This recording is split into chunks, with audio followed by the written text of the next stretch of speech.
my most memorable thing at Flagstaff was 1941. We were living there Sunday morning, December 7th, and the radio came on with the bombing of Pearl Harbor.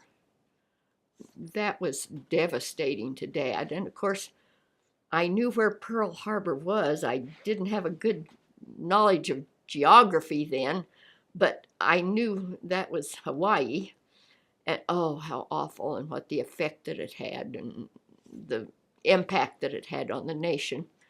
Dad was determined to join the service. He had already been in the Army in World War I. He was just in it a year or so, but he wanted to join the service. And Mom immediately stopped her studies, that she was working on her degree, and she took sheet metal and welding and drafting so she could be prepared for service and to go to work for the armed forces. I mean, well, for the plants that they were going to need these people in, which the women took over a lot of these jobs during the war. And she was one of them.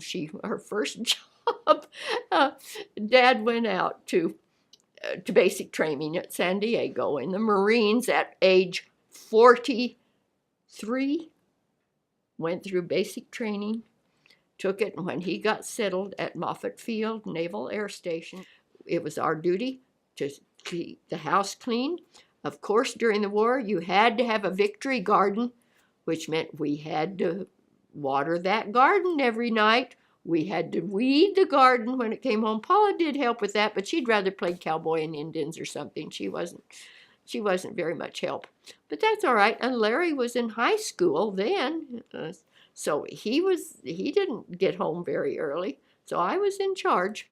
I didn't come back to Sedona until after the war, but Dad came home every year to see Grandma Sedona, because she missed him terribly. And I think a couple of times Paula and Mom went with him.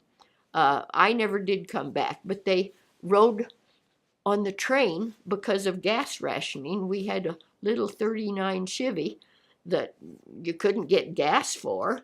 So they would come on the train, and as a military, he would have to wait for a troop train or something to go through, but they would come home and see Grandma.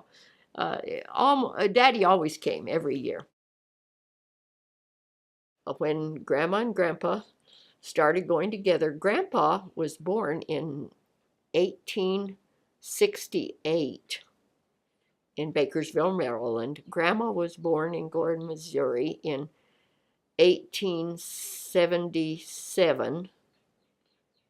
And for them to be that far apart in age, you can imagine. I thought that would have been the problem with their folks, but Grandma's parents were not, Grandma's dad was not fond of Grandpa T.C. And as a result of it, when they got married, he cut Sedona out of his will. He gave her feather bed and sent her on her way. She got nothing of the family heritage. Grandpa didn't care. He had sold his part of the business, and that's when they decided to come out to Sedona. And it was kind of interesting. Come to find out of it later that the reason he didn't like T.C. was because he was Presbyterian and they were Methodist.